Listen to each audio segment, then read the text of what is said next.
안녕하세요, 복나정입니다. 오늘은 하나의 가정으로 출발해 볼게요. 여러분들이 서울시 화장실 개선 사업의 책임자라고 한번 가정해 보죠. 개선 작업을 다 마치고 나니까 아주 만족스럽습니다. 자, 이 사실을 시민들에게 어떻게 홍보하겠습니까? 가장 먼저 공중파 뉴스와 신문사에 보도자료 뿌리기가 떠오르네요. 그 다음엔 유튜브를 이용한 광고나 홍보를 하는 것 정도일 겁니다. 그런데 일본의 영화 프로듀서 야나이 코지는 이렇게 간단하게 생각하지 않았습니다. 제대로 된 영화 감독이라면 더 좋은 방법이 있지 않을까 생각했던 거죠. 야나이 코지는 빔 벤더스 감독을 찾아가서 기획 의도를 설명하고 연출을 부탁합니다. 우리 같으면 겨우 화장실 리모델링 홍보하는 영화를 빔 벤더스 같은 거장이 과연 수락해주겠어? 라고 지레짐작하고 요청조차 하지 않을 것 같은데 야나이 코지는 생각이 떠오르자마자 바로 실행에 옮겼던 겁니다. 영화 퍼펙트 데이즈의 시작은 도쿄 화장실 프로젝트였습니다. 성별, 나이, 장애에 관계없이 누구나 편안하게 사용할 수 있는 화장실을 만드는 것을 목표로 진행된 프로젝트였는데요. 안도 다다오, 반 시게루, 구마 겐고 등 세계적인 건축가와 디자이너들이 참여했습니다. 이 프로젝트의 창립자이자 주요 후원자인 야나이 코지가 영화를 기획했습니다. 야나이 코지가 처음 의뢰했던 내용은 각각 다른 화장실을 소개하는 단편 다큐멘터리 시리즈 제작에 더해서 도쿄 공공화장실과 청소부에 관한 이야기여야 한다는 조건이었습니다. 빔 벤더스 감독은 일본을 방문해서 해당 화장실을 둘러본 후에 청소부 한 명을 주인공으로 한 장편 극영화가 더 낫겠다며 연출 방향을 바꿉니다. 이후 벤더스와 다카사키 타쿠마가 공동으로 히라야마를 주인공으로 한 시나리오를 집필하게 되죠. 벤더스 감독은 이 극본을 바탕으로 다큐적 접근 방법과 영화적 상상력을 결합한 독특한 스타일로 촬영을 시작해서 단 17일 만에 마무리합니다. 다카사키 타쿠마는 집필 전부터 히라야마 역은 일본 국민 배우 야쿠쇼 코지를 염두에 두었다고 합니다. 대본도 없는 상태로 출연을 제안했는데도 야쿠쇼 코지는 화장실 청소부와 일상에 관한 영화라니 정말 흥미로운 프로젝트가 될 것 같다며 출연을 허락했다고 합니다. 결과적으로 야쿠쇼 코지에게도 이 영화는 매우 좋은 작품이었습니다. 제76회 칸 영화제 경쟁 부분에 초청돼서 나무주연상을 수상했거든요. 영화가 시작되면 화면에는 작은 방에서 히라야마가 기상하는 모습이 나타납니다. 히라야마는 이불을 개고 양치질을 하고 수염을 깎고 식물에 물을 주며 출근을 준비합니다. 작업복을 입은 후 자판기에서 캔음료를 뽑아 마신 후 봉고차를 운전하며 일터로 향합니다. 카세트 테이프에서 흘러나오는 음악을 즐기는 건 절대 생략할 수 없는 루틴입니다. 히라야마가 화장실을 청소하는 모습은 후배 청소부 타카시와 극명하게 대비됩니다.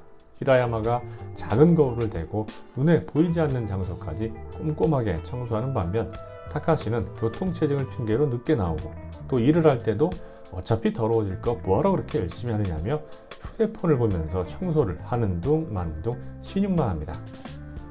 히라야마는 일을 마치면 목욕탕에 가기도 하고 단골 식당에 가서 밥을 먹습니다. 귀가한 후에는 책을 읽다가 그대로 잠이 들죠. 이 생활이 히라야마의 일상입니다. 여기까지 보면 평범한 일상이 우리가 누릴 수 있는 최고의 나날이구나라고 해석할 수 있죠. 그런데 그렇게 되면 다른 영화들과 크게 다르지 않은 메시지가 남게 되기에 감독은 극의 흐름에 변화를 주게 됩니다. 어느 날 저녁 조카인 니코가 찾아옵니다. 니코는 가출한 상태였습니다. 니코는 엄마가 삼촌이 우리와 다른 세계에 살고 있다고 이야기한 사실을 들려줍니다. 히라야마는 수많은 세계 중에서 연결이 되는 세계도 있고 그렇지 않은 세계도 있다고 합니다. 확실한 건 니코 엄마와 자신의 세계는 다르다는 거죠. 니코는 그럼 나는 어느 세계에 속했느냐라고 묻습니다.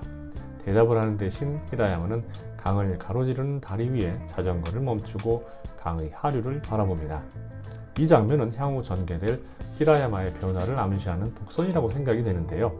강물이 바다로 흘러가서 합류하는 것처럼 다른 세계와의 연결을 거부하며 살았던 히라야마가 인정하기 싫었던 과거조차 받아들이고 새로운 삶을 살게 된다는 결말의 변화 말이죠.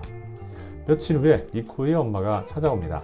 운전기사가 딸린 고급차를 타고 온 여동생과 나누는 대화 속에서 아버지와 히라야마가 사이가 좋지 않았고 그로 인해 현재의 삶이 생겼다는 사실을 짐작할 수 있습니다. 여동생 반응으로 봐서 히라야마는 충분히 부유하고 풍족한 삶을 살 수 있었음에도 현재의 삶을 스스로 선택해서 살고 있었던 거죠. 히라야마의 일상은 니코가 떠난 후에 소소하게 달라지기 시작합니다. 동료였던 타카시가 전화로 일을 그만두는 바람에 야근까지 하게 됩니다. 동네의 한 곳이 철거된 채 빈 공간으로 남은 것을 발견하고요. 예기치 변화에 흔들리는 히라야의 마음을 드러내기라도 하듯이 단골 서점 여사장은 패트리샤 하이스미스는 불안을 다루는데 천재라며 뜻밖의 찬사를 보내기도 하죠. 히라야마의 일상에 다가온 변화는 여기서 그치지 않습니다. 히라야마는 단골 이자카야를 방문했다가 좋아하던 여사장이 웬 남자와 포옹하고 있는 장면을 발견합니다. 마음을 두고 있던 여자가 다른 남자와 미래를 하고 있다는 사실을 알게 되면 기분이 좋을 수 없죠.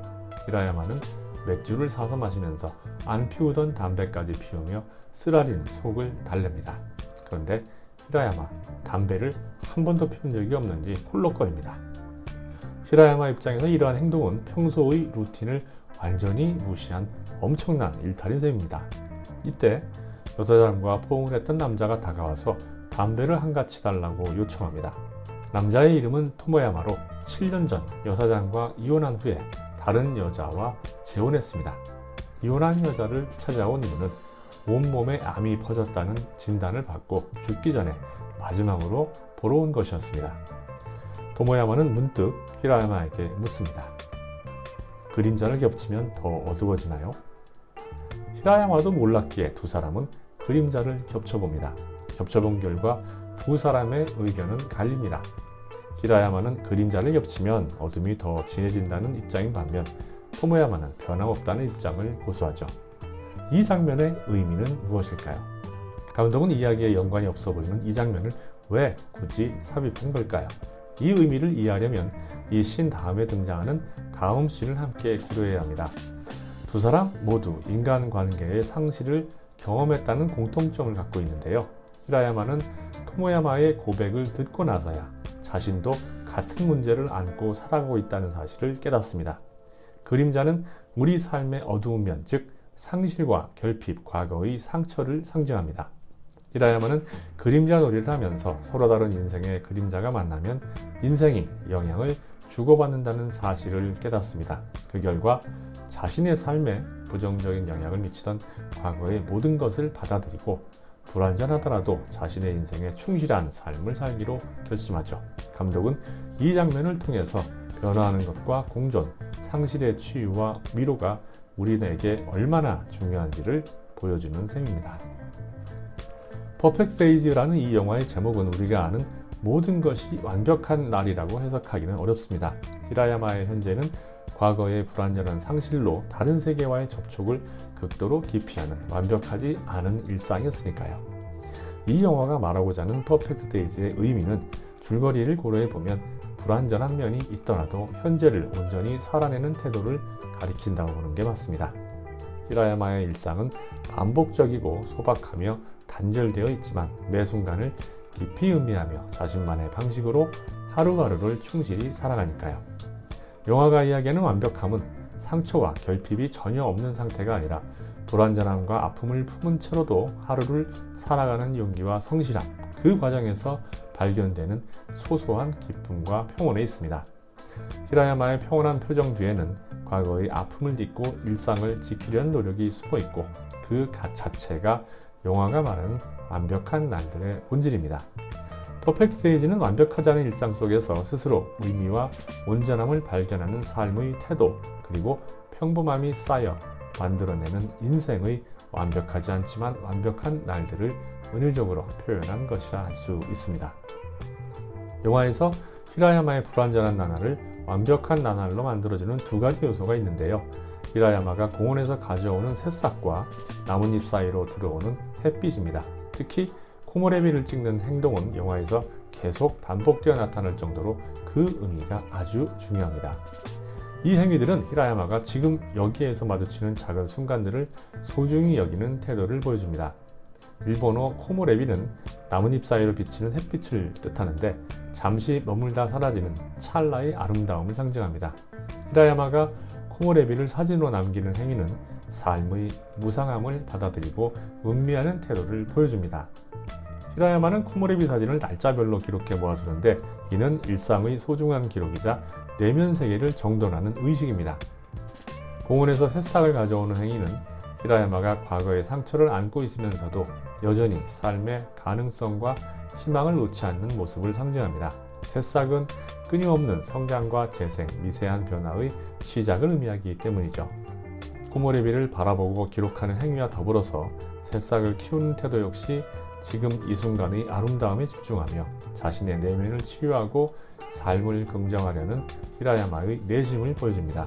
히라야마는 사회적으로 존경받지 못하는 화장실 청소를 하지만 그의 이상과 꿈이 닿는 곳은 나뭇잎 사이로 들어오는 햇살처럼 빛나고 청량한 코모레비의 공간인 것이죠.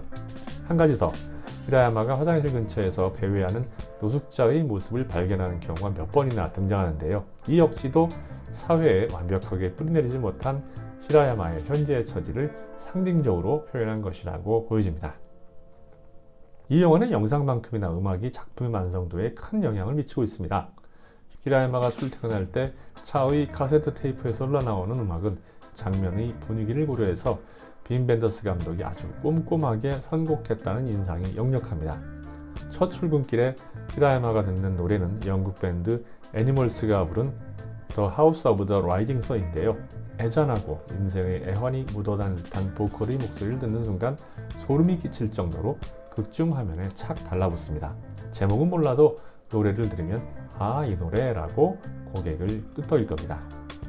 타카시 여자친구 아야와 함께 차를 타고 가는 장면에서 흘러나오는 곡은 패티 스미스의 레드 온 더 비치인데요.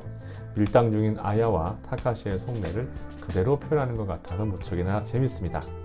이 두 사람은 뒷좌석에서 바라보는 히라야마의 표정도 웃기고요.